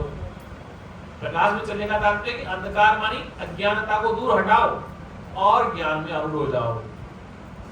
क्या होगा? अपने ज्ञान में आरूढ़ हो, फिर तुम्हें संसार में कोई कष्ट है नहीं। कष्ट कब है?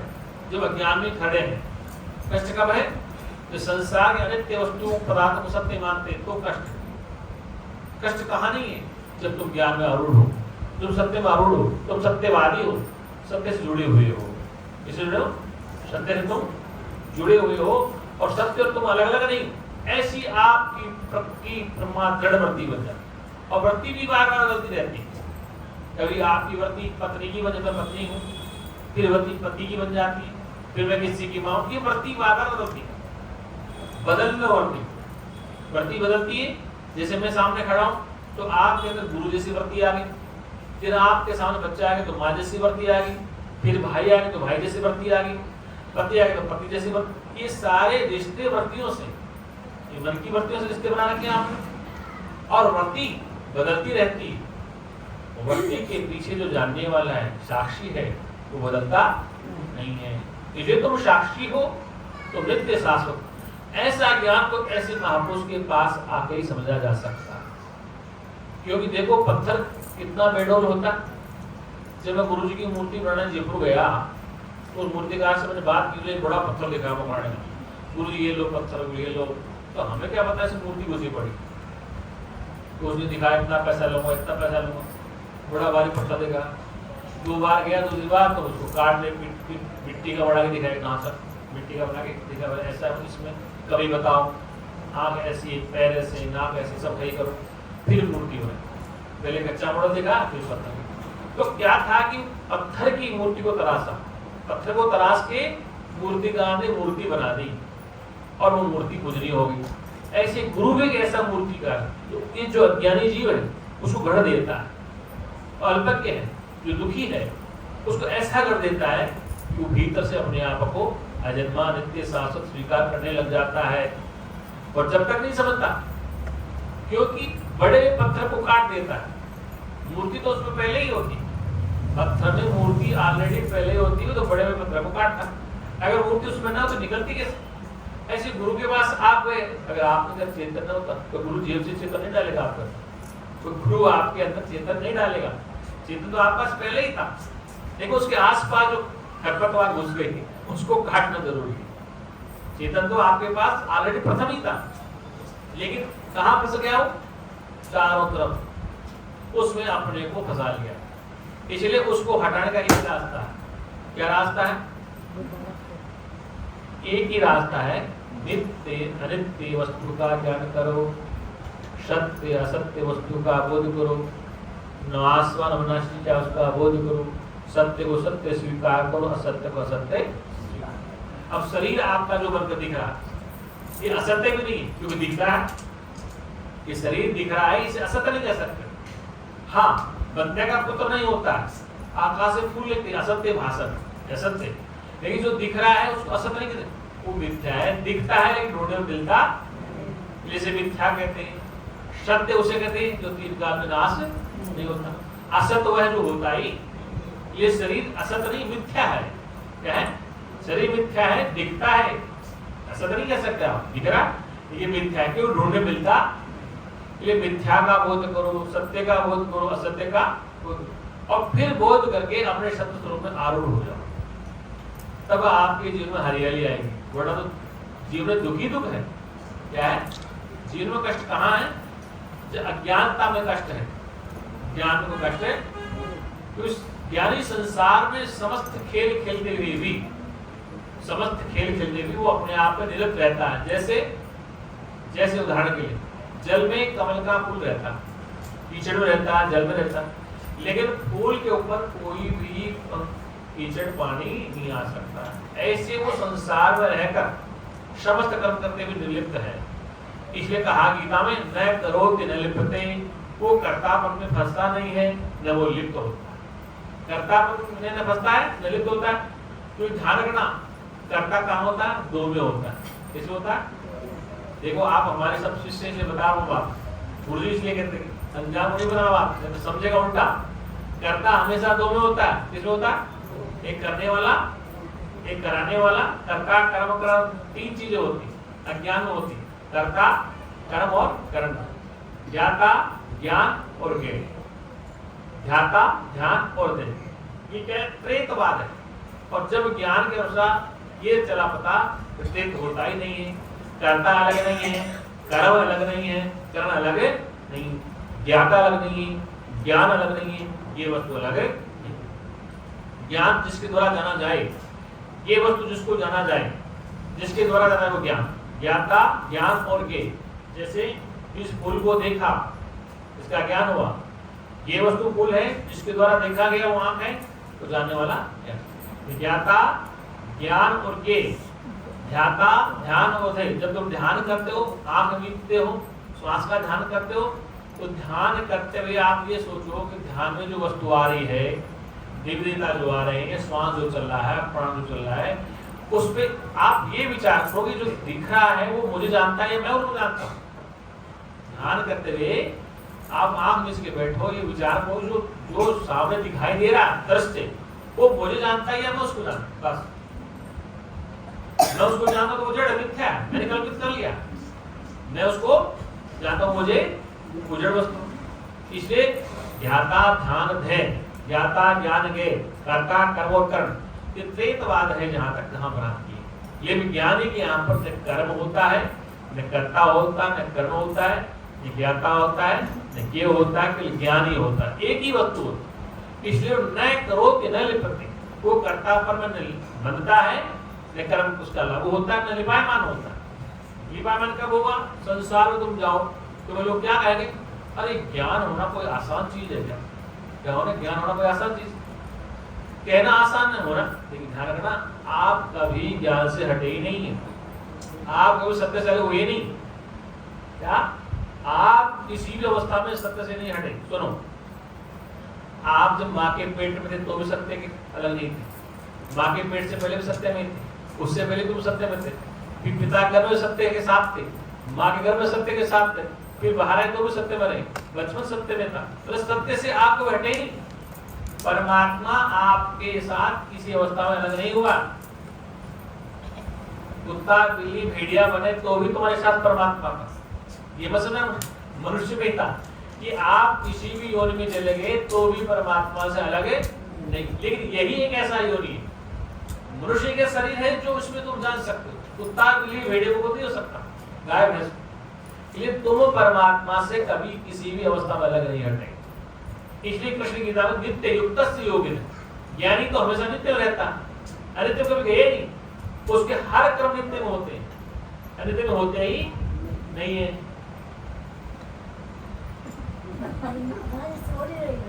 क्या काम ने क्या बताया? आवाज सुन रहे हो?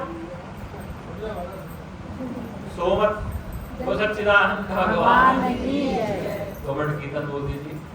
सत्यम ज्ञान अनंतम ब्रह्म, सत्यम ज्ञान अनंतम ब्रह्म, सत्यम ज्ञान अनंतम ब्रह्म, सत्यम ज्ञान अनंतम ब्रह्म, सत्यम ज्ञान अनंतम ब्रह्म, सत्यम ज्ञान अनंतम ब्रह्म, सत्यम ज्ञान अनंतम ब्रह्म, सत्यम ज्ञान अनंतम ब्रह्म, विज्ञानम अनंतम ब्रह्म, विज्ञानम आनंदम ब्रह्म, विज्ञानम आनंदम ब्रह्म, विज्ञानम आनंदम ब्रह्म, विज्ञानम आनंदम ब्रह्म, विज्ञानम आनंदम ब्रह्म, विज्ञानम आनंदम ब्रह्म, विज्ञानम आनंदम ब्रह्म, विज्ञानम आनंदम ब्रह्म,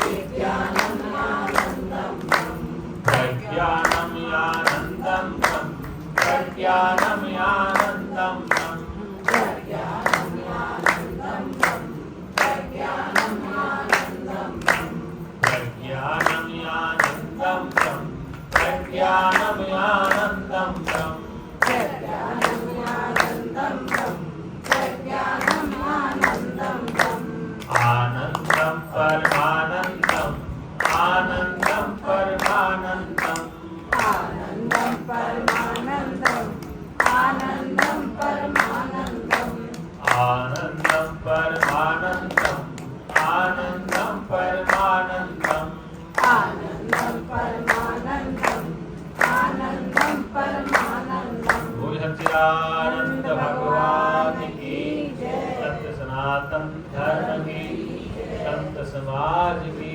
जय।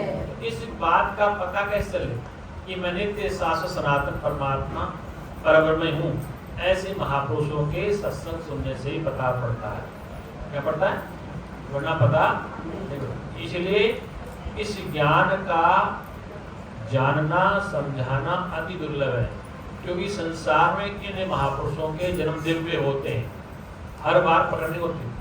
कई वर्षों की तपस्या के बाद संसार में जीवों के सामने प्रकट होते हैं और अपने दिव्य स्वरूप को समझाते हैं। कोई तो उसको देख के हंसता है, कोई मजाक बनाता है, कोई निंदा करता है, कोई समझ पाता है। कृष्ण गीता में हजारों लोग मेरे मार्ग पर चल रहे हैं, उन चलने वालों कोई मार्ग में रस्ता था, कोई सुन के आज से सुनता है और कोई मेरे जैसा हो पाता है। इसलिए ये ब्रह्म ज्ञान, राजविद्या योग, ब्रह्म विद्या योग, इसको समझना और समझाना दिव्य है और समझाकर मोल लेना। क्योंकि ध्यान रखना, इस संसार में जितने भी जो ज्ञानी लोग हैं वो एक पक्ष को लेते हैं। क्या लेते हैं? कि वो शुभ कर्म को श्रेष्ठ बताते हैं। हम क्या करते हैं कि जो संसार में अच्छी वस्तु अच्छी है, दूसरा पक्ष क्या है, यानी दोनों को साथ लेता है, शुभ को भी अशुभ को। जैसे अभी कहा था हमने कि कुत्ता बने तो भी तुम्हारा परमात्मा साथ था, बिल्ली तो भी तुम साथ थे, परमात्मा से आपकी सेवा सामने हटे। लेकिन पता कब पड़ा, नामदेव को शरीर मिलने के बाद ही पता पड़ा कि परमात्मा इस कुत्ते में है। कुत्ते तो बहुत है जंगल में, ये वही रोटी लेके भाग रहे। नामदेव रोटी पका रहे थे, कुत्ता लेके भाग गया, तो पीछे जा रहे कि महाराज पूरा घी लगा लो। ये पता किसको पड़ा, नामदेव और शरीर में है, इसलिए उनको पता पड़ा कुत्ते भगवान है। कुत्तों को पता नहीं कि हमारे भगवान है, उनको नहीं पता भगवान होते उनको पता, इसलिए कुत्ते तो आपस में जैसे मनुष्य लड़ता वो भी लड़ते।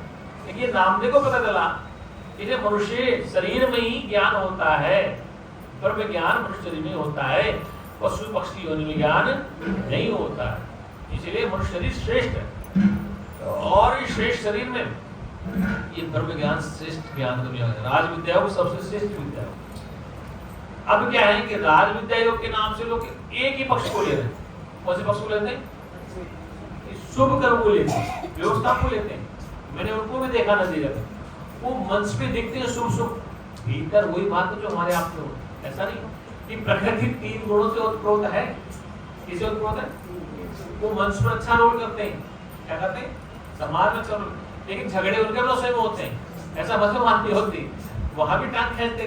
प्रकृति है ही त्रिगुणात्मक प्रकृति, सतोगुण वाली, रजोगुण वाली और तमोगुण वाली। तो प्रकृति अपना असर दिखाए बगैर रह नहीं सकती, क्या सकती, प्रकृति अपना असर जरूर दिखाए। जैसे मंच के ऊपर एक वक्ता को समय नहीं दिया गया, बड़ा उत्सुकता काफी समय तक और अच्छी संस्था से काम कर रहे, लेकिन जब उसका नंबर है तो तिल बनाने लग गए, मुझे बोलेगा मौका नहीं। तो तुमको होता कि शांति वाले सफेद कपड़े शांति बैठे, अब तुम क्यों तिल बना रहे हो, मेरा समय काट के उनको दे दिए, मेरा समय काट के उनको। इसलिए प्रकृति के 3 गुण है, सतोगुण, रजोगुण, तमोगुण। ये असर आपके शरीर पे डाले तो शरीर प्रकृति से बना, खुली बात है, इसमें कोई पर्दे वाली बात नहीं। अगर प्रकृति न हो 3 गुण वाली तो फिर सृष्टि का काम कैसे चलेगा। इसलिए हम के सतोगुणी बना रहा है, ऐसा नहीं हो सकता। सतोगुणी कर्म, सतोगुणी कर्म, सतोगुणी ज्ञान जरूरी है, लेकिन आप जो भोजन करेंगे, पत्नी से बात करेंगे, बच्चों से बातें, कौन से गुण में आना पड़ेगा आपको, सतोगुण रजोगुण में आगे, झगड़ा को तमोगुण में आना पड़ेगा। सतोगुण रजोगुण तमोगुण प्रकृति का स्वभाव है, इसके बगैर आप रह नहीं सकते। अरे भाई गुरु जी कहा करते कि कितना बड़ा ज्ञानी हो, आप उसको एक बाल्टी कूड़े डालो वो नहीं बोलेगा, 2 में नहीं बोलेगा, 30 में बोलेगा। आप उस ज्ञानी पे कूड़ा डाले जा रहे हो, एक बाल्टी डालो नहीं बोलेगा, दूसरे में नहीं बोलेगा, तीसरी में जरूर बोलेगा। पत्थर तो है नहीं, पत्थर तो वो है। कहने का तात्पर्य कि ये प्रकृति का गुण धर्म है, ये तुम्हारे शरीर के साथ जुड़ा हुआ है, इससे कोई टेंशन मत लो कि मुझे क्रोध ज्यादा आता है, मुझे ये होता है, ये नहीं होता। तुम घर परिवार कैसे लाओगे, ये सृष्टि कैसे लेगी, त्रिगुणात्मक माया कैसे लेगी। अब गर्मी पड़ेगी, सर्दी नहीं आएगी, बारिश नहीं होगी, पेड़ पौधे फल सब्जियां खाने को कहाँ मिलेंगे। इस शरीर में सतोगुण नींद कब आएगी, सतोगुण नींद आती है, जब नींद कब आएगी सुसुप्ति में, जब तुम सतोगुण में जागते रहो, सत्संग सुनते रहो, कब तक सुनोगे, कब तक आंख खोलते रहोगे। अगर 2-4 घंटे लगातार सुना दो तो भी महाराज बंद नहीं करते। तो कहने का तात्पर्य कि ये प्रकृति का स्वभाव है, आपके शरीर के साथ जुड़ा है, इसलिए ध्यान रखो। लेकिन सुनो, सत्संग सुनते समय सतोगुणी होना जरूरी है, नहीं तो सत्संग समझ नहीं आएगा। आप सत्संग सुनते हैं तो सतोगुणी होना अति आवश्यक है, और सतोगुणी नहीं है तो सत्संग समझ में नहीं आएगा। क्लास में जब तक टीचर पढ़ा रहा है, बच्चे का मन, बुद्धि, चित्त, अहंकार एक जगह केंद्रित होना चाहिए, चित्तवृत्ति एकाग्र होनी चाहिए। अगर चित्तवृत्ति एकाग्र नहीं है तो फिर वो विषय वस्तु समझ में नहीं आएगी। और जब विषय वस्तु समझ में, तो उसको आने का जो लक्ष्य है, उद्देश्य, उसका फायदा क्या होगा, आएगा के लिए थी, उसका लक्ष्य क्या था, आराम से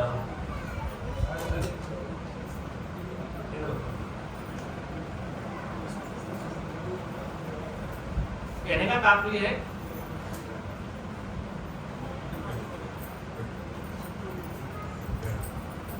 तो कहने का तात्पर्य क्या था, हाँ सत्वगुणी होकर भी सत्संग का लाभ नहीं ले सकता। जब तक सत्संग चले 1 घंटा 2 घंटा आपकी वृत्ति सत्वगुणी चलेगी। और आपकी साधना भी, साधना मतलब है कि आप जिस आसन से बैठ पाए। जैसे मैं आपसे कहूं आपको पद्मासन में बैठो, कौन लगा रहेगा पद्मासन? सारी हड्डियां टूटी पड़ी तुम्हारी। महाराज जी यही आसन नहीं भूलता जा हाँ, बार-बार इसलिए आसन यही है कि जैसे तुम बैठ जाओ, जब शरीर को आराम मिले तब तो तुम सुनोगे सत्संग। और वो नहीं ऐसे लगाओ तो हड्डियां टूट जाएंगी, सत्संग सुनोगे मन कहां घुटने पे लगे। इसलिए आसन नहीं, जिस आसन से बैठ के आप सत्संग को सुन ले वो आसन श्रेष्ठ है। सिद्ध आसन तुम्हारे लिए हुई। अगर तुम हमारे लिए योग तो ऐसे बैठोगे 2 घंटा तक तो तुम नहीं बैठ पाओगे, तुम्हारे घुटने दर्द करेंगे। और इसलिए कहने का था जो शांत जैसे शरीर में तुम बैठ जाओ, पैर पसार के, पैर मोड़ के, घुटने के, जैसे भी तुम बैठ जाओ शरीर को कष्ट मत दो, सुन लो बस। क्या कर लो? सुन लो। अरे भाई मुंह में पतासा तुम जबरदस्ती डालो, उसे अपने वहां मीठा लगेगा, जबरदस्ती लगेगा। मुंह में पतासा तुम्हें कोई ठूस दे तो कड़वा नहीं लगेगा, और अपने आप खाओगे तो भी। ऐसे तुम सत्संग चाहे बैठ के सुनो चाहे लेट के सुनो, सुन लो। किसान खेत में बीज डालता है, वो ऐसे चुन कर डालता है, कैसे खेत में बीज पड़ जाए वो सब खड़े हो जाते हैं। ये सुन लेना चाहिए। लेकिन इतना कहूंगा कि सत्वगुणी होना सत्संग के लिए जरूरी है। जब तक सत्संग चले चित्त वृत्ति आपकी सत्वगुणी होना अति आवश्यक है। और रजोगुणी है तमोगुणी तो फिर विषय भटक जाएगा, आपका मन की ओर चला जाएगा। तो कहने का तात्पर्य एक घड़ी आधी घड़ी आदि में बुनियाद, तुलसी संगत साध की तो कटे कोटि अपराध। एक घड़ी का सत्संग, आधी घड़ी का, आदि में बुनियाद हो, तुलसी संगत साध की कटे कोटि। तो जितना आपने सुना वो समझ में आ गया तो कटे कोटि, करोड़ों अपराध जाने अनजाने में आप सो गए। जैसे अंधेरे कमरे में बल्ब जल जाता है तो अंधकार भाग जाता है, ऐसे ज्ञान की चिंगारी जल जाती है। तो जो आपने किए सब सुहा हो जाता। कपास का एक तिल लगा दो, कपास सूखी लकड़ियों में एक माचिस की तिल लगा दो, सब जल जाएंगे। ऐसी ज्ञान का दीप जलते ही सारे सुहा हो जाएंगे। लेकिन जब तक ज्ञान का दीप नहीं जलेगा तब तक तुम जिंदगी भर दीप जलाते रहो। मंदिरों में जलाओ, मस्जिदों में जलाओ, तीर्थों में जलाओ, भीतर का दीप न जले तब तक इसे मिलने वाला। इसलिए कबीर ने कहा है पानी में मीन प्यासी, मोय सुन सुन आवे हासी। पानी में मीन प्यासी, मोय सुन सुन आवे हासी। मोय सुन सुन आवे हासी, मोय सुन सुन आवे हासी। मोय सुन सुन आवे हासी, मोय सुन सुन आवे हासी। पानी में मीन प्यासी, मोय सुन सुन आवे हासी। पानी में मीन प्यासी, मोय सुन सुन आवे हासी। मृगी नाभि में कस्तूरी वन वन फिरत उदासी। मृगी नाभि में कस्तूरी वन वन फिरत उदासी। आत्मज्ञान बिना नर भटके, क्या मथुरा क्या काशी। आत्मज्ञान बिना नर भटके, क्या मथुरा क्या काशी। पानी में मीन प्यासी, मोय सुन सुन आवे हासी। मोय सुन सुन आवे हासी, मोय सुन सुन आवे हासी। मोय सुन सुन आवे हासी, मोय सुन सुन आवे हासी। पानी में मीन प्यासी, मोय सुन सुन आवे हासी। मीन प्यासी, मोय सुन सुन आवे हासी। जल में कमल कमल पे कलियां जा पर भंवर लुभासी।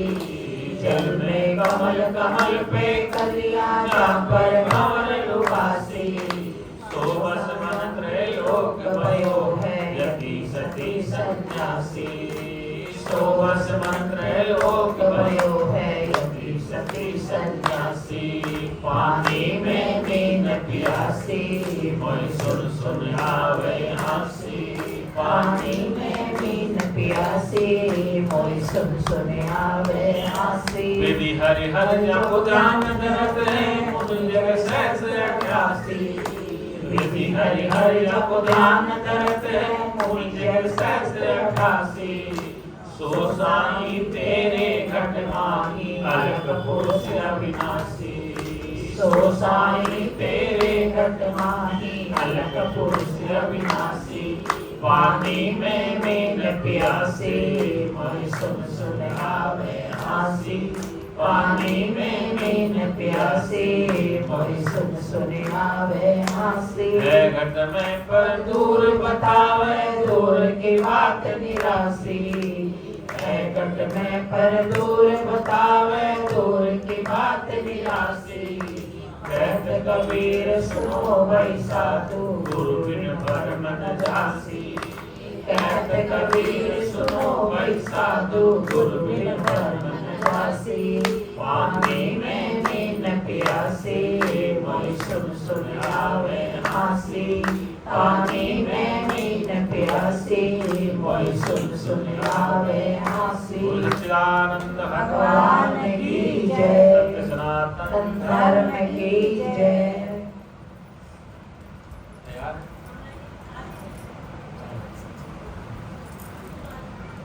रमन को मारो आपकी बोलने के लिए मुझे आप याद है याद है चला तो आपकी तो सबको याद होगी हमारे लिए कौन सी याद तू बोली वही बता कौन सी याद बोली मुझे बता आपने तो कहते याद ब्रह्मा जी बोली या गुरु जी बोली या देवी जी बोली महाराज जी का बर्थडे तो महाराज जी की बोलूंगा किसकी हाँ बोलूंगा ये बात तो याद है मोबाइल में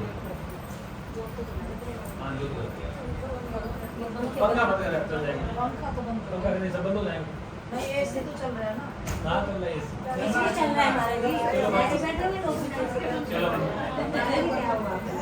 क्या हुआ एक बार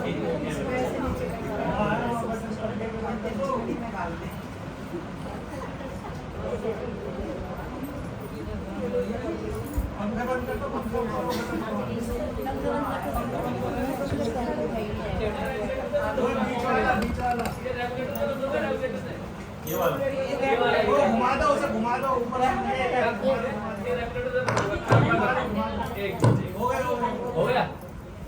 हो गया बंद ये बंद हो गया अब वो वाला वहाँ पे स्विच से कर दो बंद वो स्विच से बंद कर दो बस हो जाएगा जलानी तो है बस वो स्विच होगा वहाँ पे हाँ वो स्विच बंद कर दो रेगुलेटर के साथ वाला हाँ ये बंद कर दो अब एसी वाली हवा है सतगुरु देव की जय तन मन धन सब अर्पण कीजिए ज्ञान प्रेम की मूरत स्वामी समदर्शी और अंतरयामी निर्खत नयन सफल कर लीजिए आरती सतगुरु देव की कीजिए तन मन धन सब अर्पण कीजिए अति उत्तम वाणी की शोभा अति उत्तम वाणी की शोभा जाको सुनत मेरो मन लोभा जाको सुनत मेरो मन लोभा होत विमल मति भव दुख छीजे आरती सतगुरु देव की कीजे तन मन धन सब अर्पण कीजे राम ब्रह्म गुरु स्तुति गावे राम ब्रह्म गुरु स्तुति गावे सोई सतगुरु रूप बनावे सोई सतगुरु रूप बनावे झरत सदा व्रत भर भर कीजे झरत सदा व्रत भर भर कीजे आरती सतगुरु देव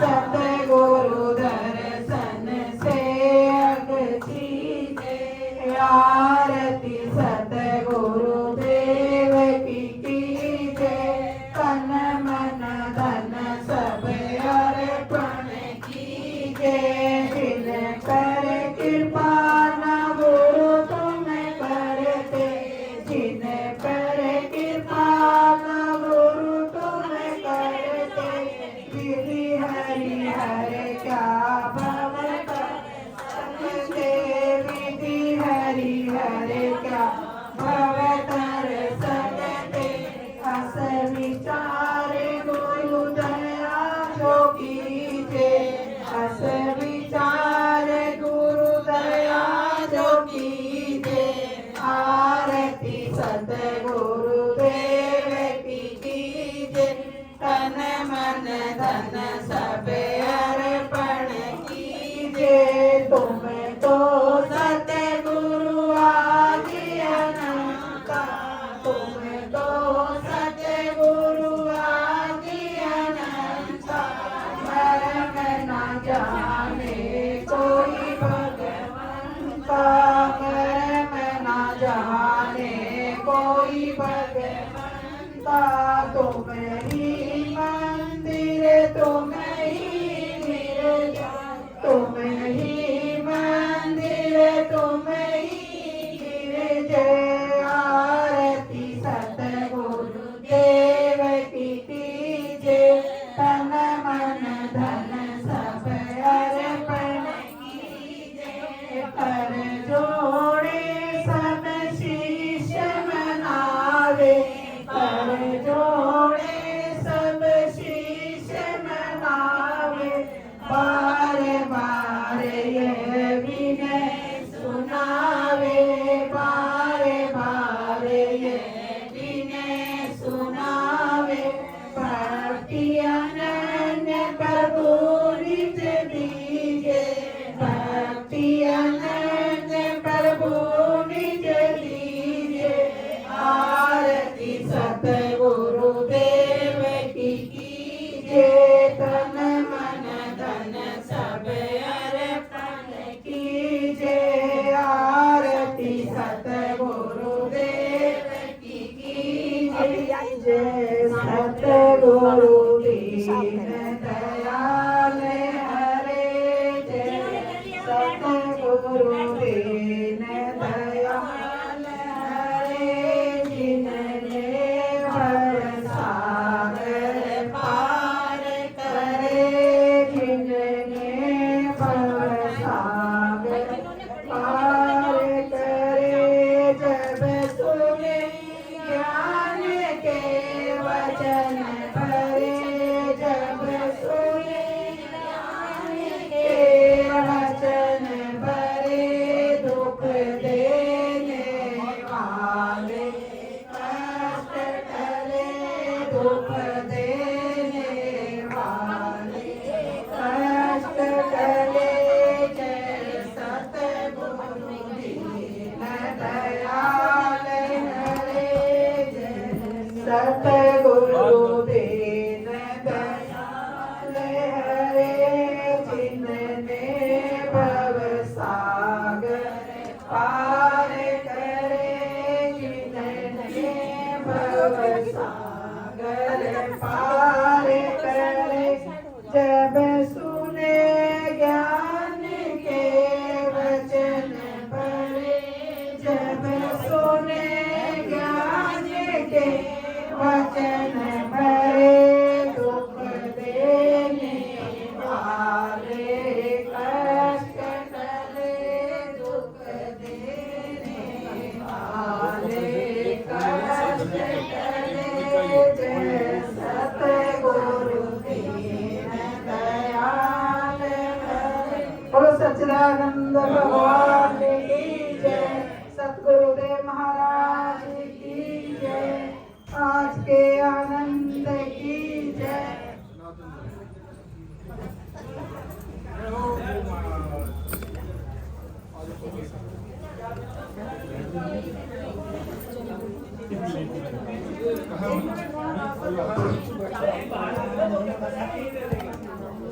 अरे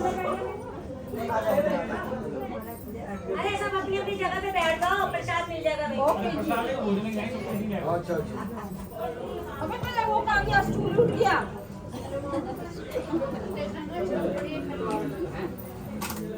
अरे भाई मेरा स्टूल उठ गया यहाँ पे तो। मेरा स्टूल उठ गया यहाँ से। मेरा स्टूल उठ गया यहाँ से। कहाँ भाग चला गया, मैं कहाँ बैठूं? कौन लेगा? उधर सोफा, इधर बैठो सोफे पे। यही बैठ जाओ, यही प्रसाद ला रही हूँ। इधर ही पड़ा है। बैठ जाओ, नहीं सोफे पे। इधर आओ, ऊपर आओ। आ जाओ